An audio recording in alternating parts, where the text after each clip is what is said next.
Hallo almal, het jy al ooit gewens daar was 'n korter pad om 'n nuwe taal te leer? 'n Manier om verby al daai frustrasie te kom en vinniger by die lekker deel uit te kom, waar jy actually kan praat. Wel, vandag kyk ons na die verrassende navorsing gesteunde voordele van 'n taal wat spesifiek ontwerp is om super eenvoudig te wees, Esperanto. En wat die wetenskap sê kan dalk nie die manier waarop ons oor taalonderrig dink heeltemal verander. Goed, kom ons spring dadelik in. Vir so baie van ons is dit 'n groot droom om 'n nuwe taal te leer. Maar dit voel so dikwels soos 'n reuse, onmoontlike berg om uit te klim. En dis die groot vraag, né? Ons almal was al daar. Daai oomblik waar jy voel jy stamp jou kop teen 'n muur van vreemde grammatikareëls, uitsonderings op die uitsonderings en woorde wat jy net nie kan uitspreek nie, maak nie saak hoe hard jy probeer nie. Hier is die hoofskuldiges. Kyk, natuurlike tale het nie net oornag verskyn nie. Hulle het oor eeue gegroei en verander. En die resultaat is, wel, dis 'n gemors. In 'n taal soos Engels byvoorbeeld, kan een klank op 'n klomp verskillende maniere gespel word. Dis 'n regte mynveld van memorisering, wat maak dat so baie mense tou opgooi. Wel, in die laat 1800s het 'n oogarts met die naam Ludovico Zamenhof presies daai vraag gevra. Hy het 'n taal geskep met een hoofdoel voor oë, om so belaglik maklik as moontlik te wees om te leer.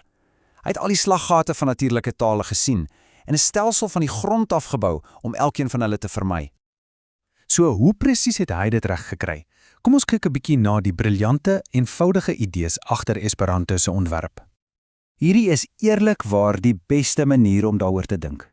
In plaas daarvan dat jy duisende en duisende unieke woorde moet memoriseer, gee Esperanto jou 'n klein boksie boublokke, basiese woorde en klein voor- en agtervoegsels en 'n paar super eenvoudige reëls oor hoe om hulle aan mekaar te klik. Dit maak die hoeveelheid wat jy moet onthou drasties minder. En dit gee jou van die begin af die krag om jou eie woorde te bou. Nou, hierdie skyfie wys presies hoe kragtig daai Lego-idee is. Kyk na Italiaans. Die woord vir goed en die woord vir sleg is heeltemal verskillend. Jy moet albei apart leer. In Esperanto, jy leer net bona vir goed. Om die teenoorgestelde te kry, plak jy net die voorvoegsel mal vooraan. So as jy bona ken, ken jy outomaties mal bona. Hierdie een klein reël ontsluit dadelik die teenoorgestelde van so baie woorde in jou woordeskat. Dis briljant. En die slim ontwerp stop nie daar nie. Elke tipe woord het sy eie vaste eindletter. Daar's geen raaiwerk nie. As 'n woord op 'n O eindig, is dit 'n selfstandige naamwoord. Punt.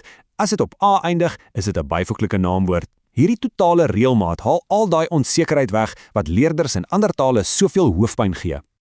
En hierdie tabel wys die chaos perfek. Kyk na die gemors in tale soos Engels en Frans. In Engels, 5 vokaalletters kan 26 verskillende klanke maak met 250 moontlike spellings. Dis absolute chaos. Nou, kyk na Esperanto. 'n Perfekte 1-tot-1 verhouding. 1 letter, 1 klank. Altyd. Dit maak lees en skryf ongelooflik maklik en logies van dag 1 af. Goed, so ons het nou vasgestel, Esperanto is maklik om te leer. Maar hier is waar dinge regtig interessant raak. Navorsing wys dat as jy Esperanto leer jy nie net Esperanto nie. Jy word 'n beter en vinniger leerder van ander tale. Dis 'n effek wat bekend staan as die propedetiese effek.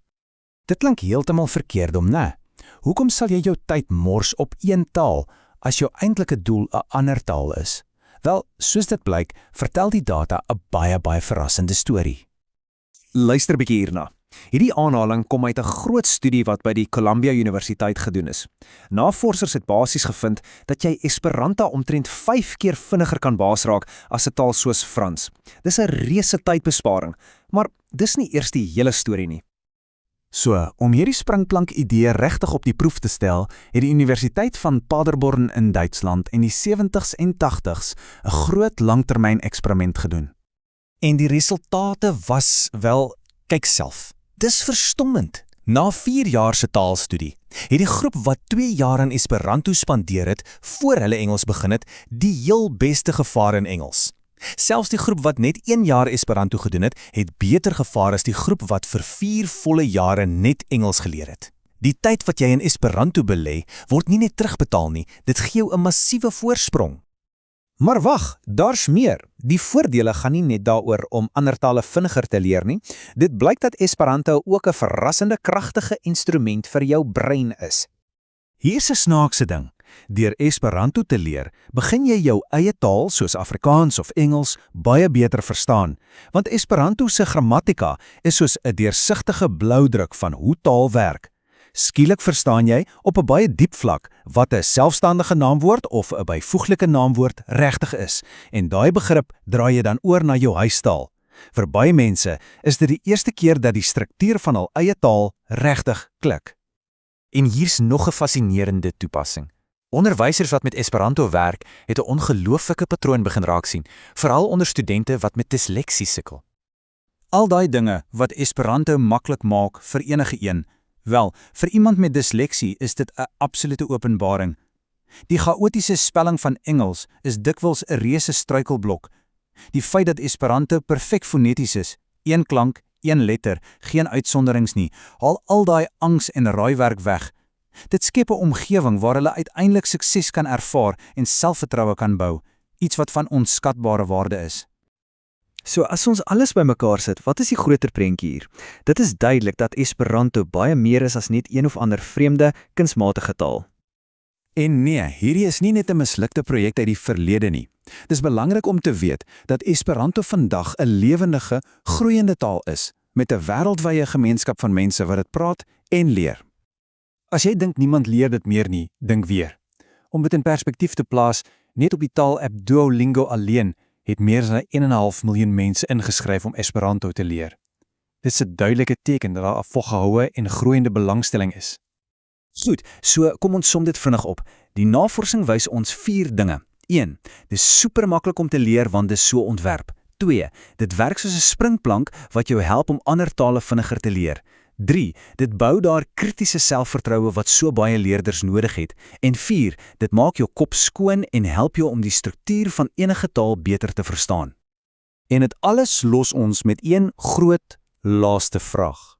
As die bewyse so duidelik is dat 'n logiese, reëlgebaseerde beginnerstaal leerders 'n meetbare, kragtige voordeel gee, hoekom is dit nie 'n standaard deel van hoe ons tale op skool aanleer nie? Kan ons dit regtig bekostig om 'n instrument te ignoreer wat die potensiaal het om taalonderrig reg oor die wêreld meer effektief, toeganklik en uiteindelik meer lonend te maak? Dis iets om oor te dink. Dankie dat julle saam met my hierdeur gedink het.